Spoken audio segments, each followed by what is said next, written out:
بسم اللہ الرحمن الرحیم۔ اللہ کے نام سے شروع جو بہت مہربان اور ہمیشہ رحم فرمانے والا ہے۔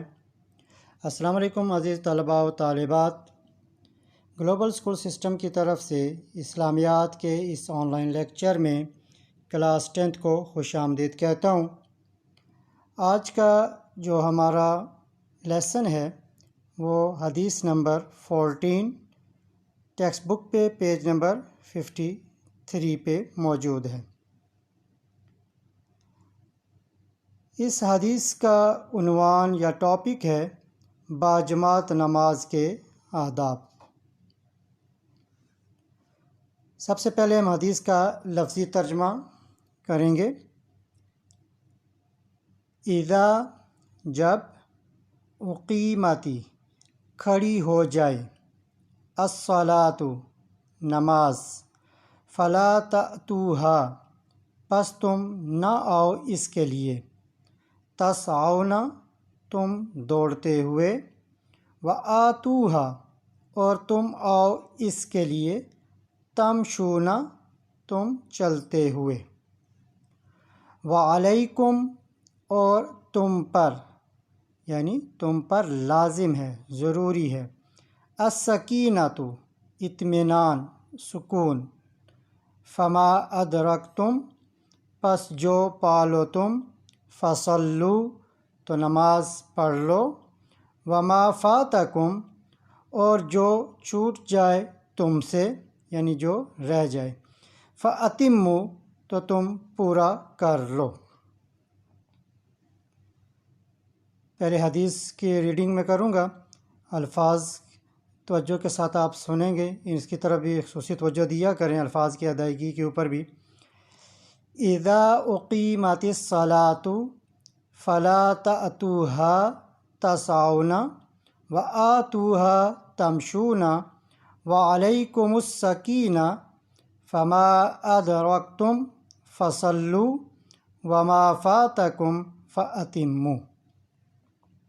باماورا ترجمہ: جب نماز کھڑی ہو جائے تو اس کے لیے دوڑتے ہوئے نہ آؤ بلکہ اطمینان اور وقار کے ساتھ چلتے ہوئے آؤ۔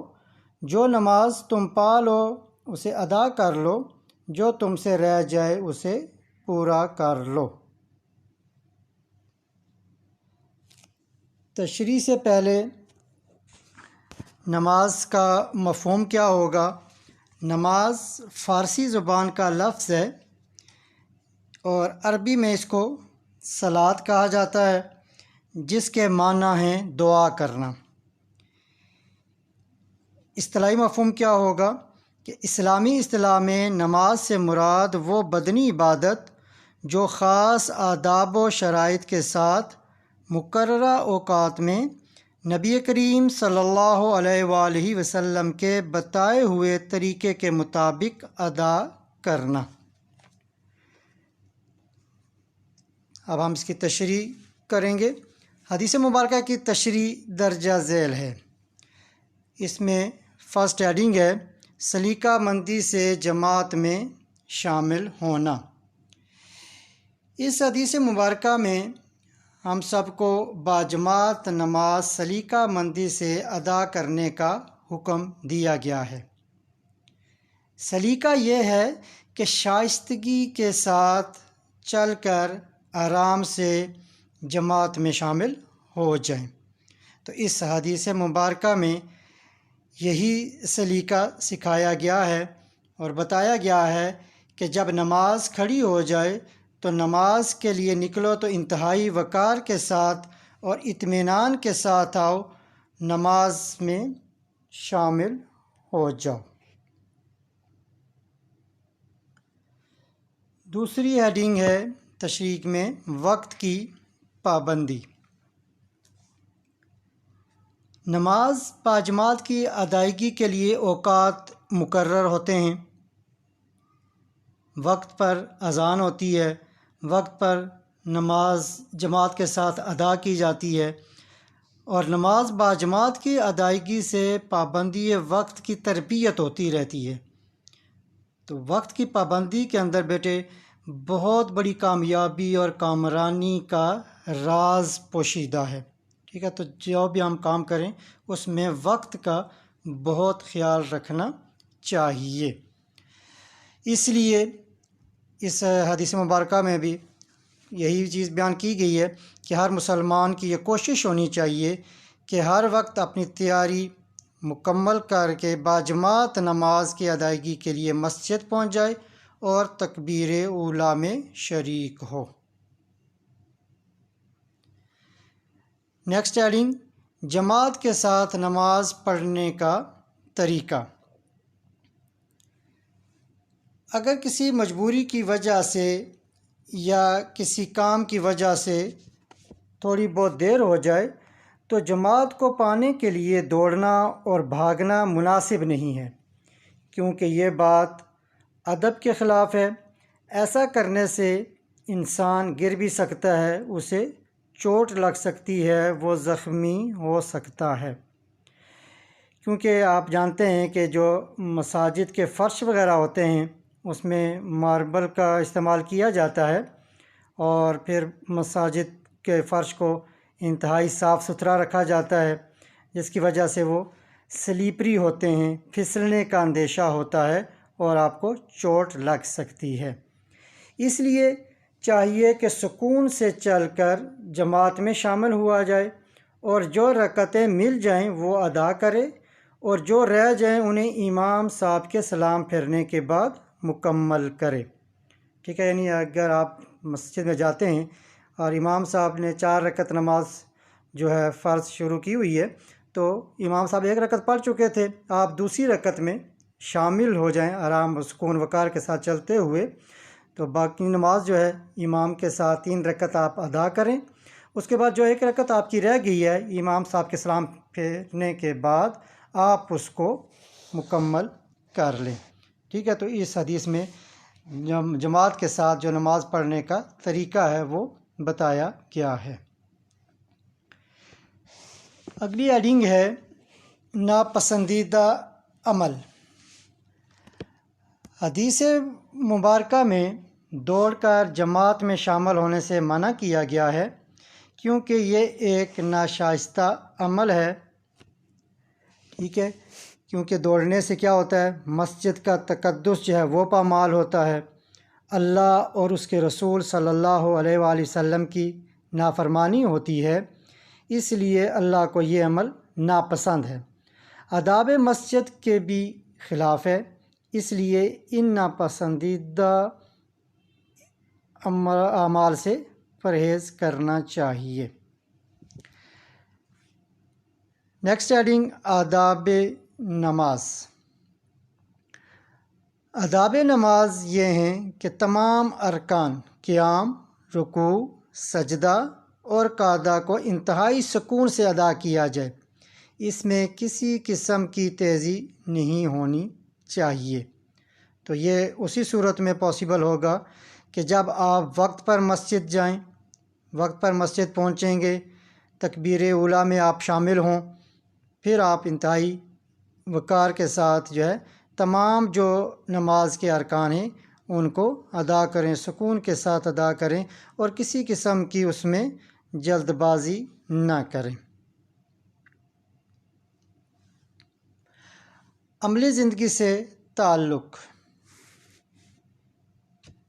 اس حدیث مبارکہ میں آپ صلی اللہ علیہ وآلہ وسلم نے امت مسلمہ کو نماز کھڑی ہو جانے کے بعد دوڑ کر جماعت میں شامل ہونے سے منع فرمایا ہے، کیونکہ یہ عمل انسانی عظمت کے خلاف ہے۔ اس لیے ہمیں چاہیے کہ ہمیشہ نماز کے لیے بروقت تیاری کر لی جائے اور سکون سے باجماعت نماز میں شامل ہو کر درست طریقے سے نماز ادا کی جائے اور بڑے اجر و ثواب کے مستحق بن جائیں۔ ٹھیک ہے بیٹے، یہ تھا آج کا ہمارا لیسن، حدیث نمبر 14۔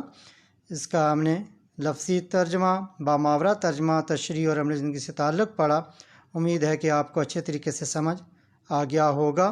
تو بیٹے اس میں جو نماز کی فضیلت اور خاص طور پر باجماعت نماز کے آداب بیان کیے گئے ہیں، تو قرآن مجید میں 750 سے زائد آیات ہیں جس میں نماز قائم کرنے کا حکم دیا گیا ہے، اس لیے کوشش کیا کریں کہ اس کے اندر کسی قسم کی غفلت کا مظاہرہ نہ کریں۔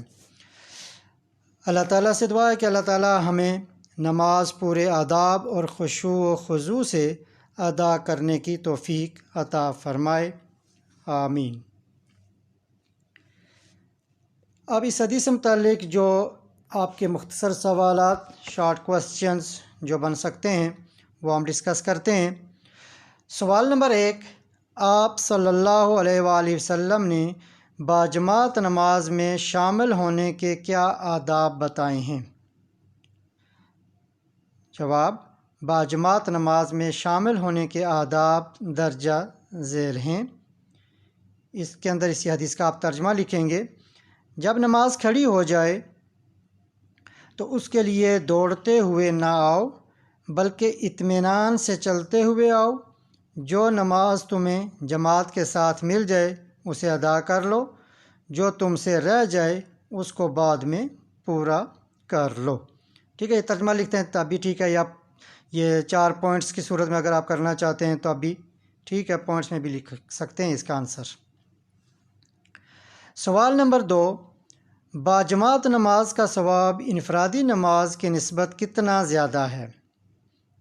جواب، باجماعت نماز کا ثواب انفرادی نماز کی نسبت مسجد میں باجماعت نماز ادا کرنے کا ثواب 27 گنا زیادہ ہے۔ ٹھیک ہے، انفرادی نماز سے کیا مراد ہوگا کہ جو انسان گھر میں اکیلے نماز پڑھتا ہے وہ انفرادی نماز کہلائے گی، تو اس کی نسبت مسجد میں جماعت کے ساتھ جا کر نماز ادا کرنا 27 گنا زیادہ اس کو اجر اور ثواب دیا جاتا ہے۔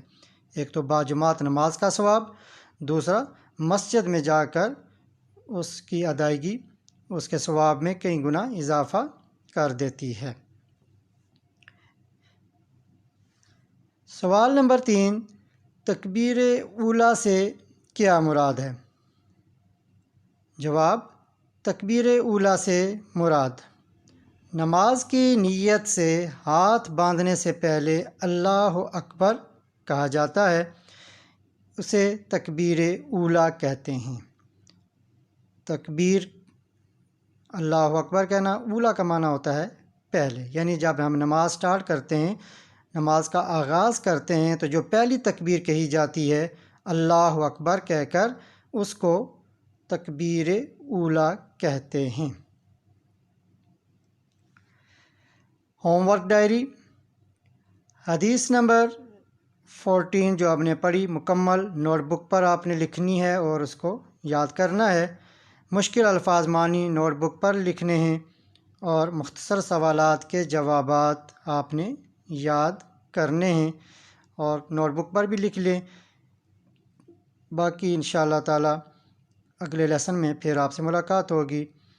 اللہ تعالیٰ آپ سب کو اپنے حفظ و امان میں رکھے۔ اللہ حافظ۔